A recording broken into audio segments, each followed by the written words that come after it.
సింహరాశి యొక్క రాశి ఫలితాలు అక్టోబర్లో సింహరాశి వారికి ఎలా ఉందో ఇప్పుడు తెలుసుకుందాం. సింహస్యాధిపతి సూర్య. సింహరాశికి అధిపతి సూర్యుడు. కానీ ఆ రవి బాగాలేడు, ద్వితీయంలో ఉన్నాడు.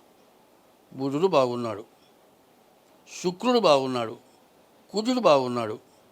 3 గ్రహాలు బాగున్నాయి, 5 గ్రహాలు బాగాలేవు. అయితే ప్రత్యేకించి చెప్పేది ఏమిటా అంటే, మన పంచాంగ శ్రవణం చేస్తాం సంవత్సరాల పండుగ రోజున. నవనాయకులు అంటారు. ఈ నవనాయకులు అంటే 9 మంది గ్రహాలు. ఇప్పుడు ఎంపీ ఉన్నాడు, ఎంపీనే ప్రధానమంత్రి చేస్తాడు, ఆ ఎంపీనే మరి హోంమంత్రి చేస్తాడు. మరి ఇట్లా మంత్రి పదవులు ఎంపీకే వస్తున్నాయి కదా. అట్లాగే ఎమ్మెల్యే ముఖ్యమంత్రి చేస్తాడు. ఇవన్నీ కూడా వాళ్ళ హోదాలు ఎట్లా వస్తాయి, వాళ్ళ సుకృతం వల్ల వస్తాయి. అట్లాగే ఈ 9 గ్రహాలకు కూడా పదవులు ఉన్నాయి. ఈ 9 గ్రహాలు పాపగ్రహాలు కొన్ని ఉంటాయి, పుణ్యగ్రహాలు కొన్ని ఉంటాయి. దానికి చిన్న కథ చెప్పాలి తప్పదు. ఎందుకంటే 33 కోట్ల మంది దేవతలు ఉన్నారట.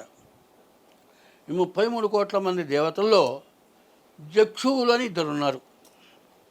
ఆ 2 ఎట్లాంటి వాళ్ళంటే, ఎక్కడ ఏది జరిగినా అది నాశనం చేయడానికే వాళ్ళ పని, రెండో పని లేదు. సరే, ఈ దేవతలందరికీ పదవులు ఇస్తున్నారు. సరే, వీడు పెద్ద పుల్లబెట్టేవాడు, ఏది జరగలేదు కాబట్టి వాళ్ళని ముందు బ్రహ్మ పదవి, అయ్యా యక్షులు మీరు రండి, ఇదేనా మాకు అక్కర్లా. సరే, విష్ణు పదవి, ఇదేనా నాకు అక్కర్లా. సరే, ఈశ్వర పదవి, ఇదేనా నాకొద్దు, ఏది మీకు కావాలి. చివరికి అన్నారు, నాయన చేప నిన్ను పిలవటం, నాకు ఇది వద్దంటం కంటే పదవి చెబుతాం, నీకు కావాలంటే వచ్చేసి తీసుకోవటమే.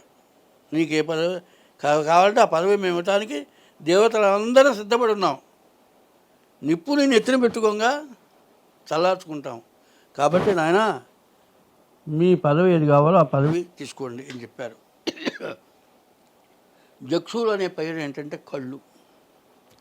ఈ జక్షువుల యొక్క స్వభావం ఎట్లా ఉంటుందంటే, దిష్టి తగిలిందయ్యా అంటారు.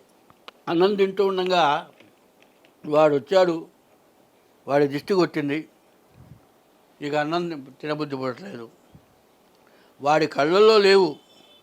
ఆ జక్షువులు అనేవాళ్ళు వీడి కళ్ళలో ఆశించాడు. తల్లి పిల్లాడికి అన్నం పెట్టి దిష్టి పెట్టదు. ఆ జక్షువులు అనేవాళ్ళు వాళ్ళ పాపకర్మం ఉన్నప్పుడు ఆ తల్లి కళ్ళలోనే ప్రవేశిస్తారు. ఆ జక్షువులకు అటువంటి పదవి ఇచ్చారు. వాళ్ళు ఎట్లా ఉంటుందంటే, ప్రతి మానవుడు కూడా చెడు కొడుకోకూడదు. కొడుకు ఏదైనా అల్లరి చేశాడనుకో, చెప్పిన మాట వెళ్ళలేదనుకో, రే నువ్వు ఎప్పుడు చస్తావురా అంటే వాడు తదాస్తంటే వాడు చస్తాడు. కాబట్టి వాళ్ళు చెడు కోరే వాళ్ళు ఉంటారు. ఆ చెడు కోరే వాళ్ళ నుంచి తప్పించుకోవాల్సిన అవసరం ఉంటుంది. కాబట్టి ప్రత్యేకించి చెప్పాల్సి వస్తుంది.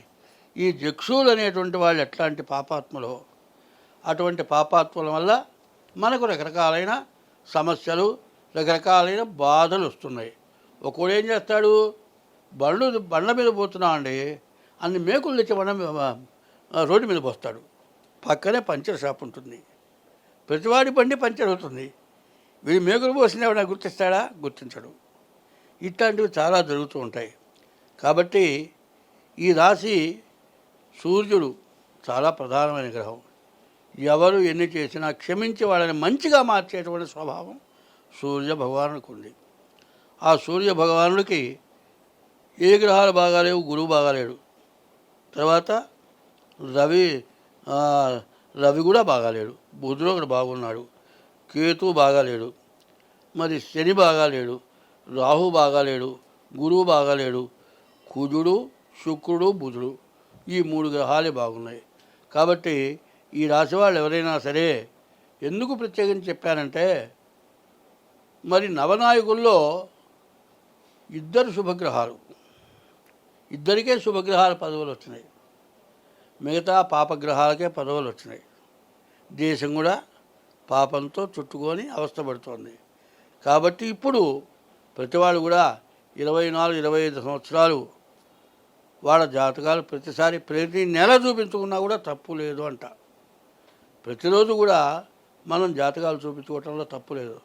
చూడండి, ఇప్పుడు బియ్యంలో కానీ తినే ఆహార పదార్థాల్లో వేచిలోనైనా సరే కొట్టుని తెచ్చిన తర్వాత 15 రోజుల్లో పురుగు పడుతుంది.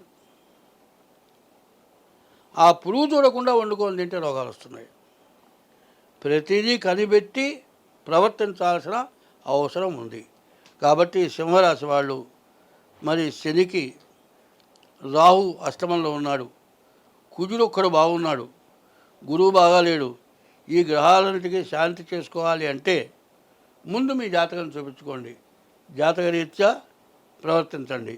అయితే ఇందాక చెప్పా, కార్తీక మాసంలో గణపతి దీక్ష చెప్పా. ఈ గణపతి దీక్ష ఎట్లాంటిది అంటే మీకు ఏది లోటు ఉంటే ఆ లోటు పూర్తవుతుంది. అది లోటు ఖచ్చితంగా తీరుతుంది. ఎటువంటి సమస్య అయినా కూడా ఖచ్చితంగా మారిపోతుంది. అది చాలామందికి జరిగింది, ప్రత్యక్షంగా జరిగింది. ఒక అమ్మాయి అయితే కాలేజీలో మరి ఎస్సీ వాడిని ప్రేమించింది, రెడ్ల అమ్మాయి. పెళ్లి చేసుకోమంటే చేసుకోనంటుంది. కోటీశ్వరుడు తండ్రి. చివరికి జాతకంలో కేతువు బాగలేడు, నీచ పురుష సాంగత్యం ఉందని వచ్చింది. ఇదే గణపతి దీక్ష చేసిన తర్వాత నేను పెళ్లి చేసుకుంటానంది. వాళ్ళ నాయన్ని కూర్చొని ఎన్నుకుంటున్నావు అన్న, నీకు వేరే సమస్య ఉంది, నువ్వు నిజం చెప్పి నేను ఎవరో చెప్పనన్నా. నిజమని ఒప్పుకుంది.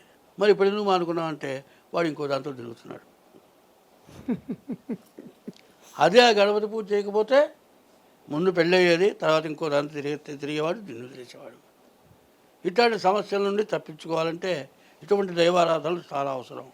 కాబట్టి ప్రతి వారికి కూడా వివాహం దగ్గర సమస్య, వివాహం అయిన తర్వాత భార్యాభర్తల అనుకూలత దగ్గర సమస్య, మరి ఉద్యోగం దగ్గర సమస్య. శని అష్టమానికి వస్తాడు, చాలా చెడు టైం రాబోతోంది.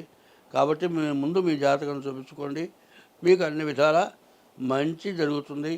ఇప్పుడు ఏకాదశంలో కుజుడు ఉన్నాడు. కుజుడు భూమికి సంబంధించిన వాడు. ఏదైనా ఇల్లు ఆస్తి కొనుక్కుంటానికి మంచి అవకాశం ఉంది. ఆ గ్రహదోషాలు పోతే మరి పెళ్ళి ఒకటి, ఇల్లు ఒకటి, ఉద్యోగం ఒకటి, ఇవన్నీ కూడా సంతానం ఒకటి, ఈ 4 కూడా ప్రతి వాళ్ళకి అవసరమైనవి. అవసరం తీరక ఇబ్బంది పడేవాళ్ళు ఉన్నారు. వాళ్ళు ఈ రాశి వాళ్ళకి ఈ గ్రహదోషాలకు పూజ లేకపోతే గణపతి దీక్ష చేసుకుంటే వాళ్ళ కోరిక ఖచ్చితంగా తీరుతుంది. స్వస్తి.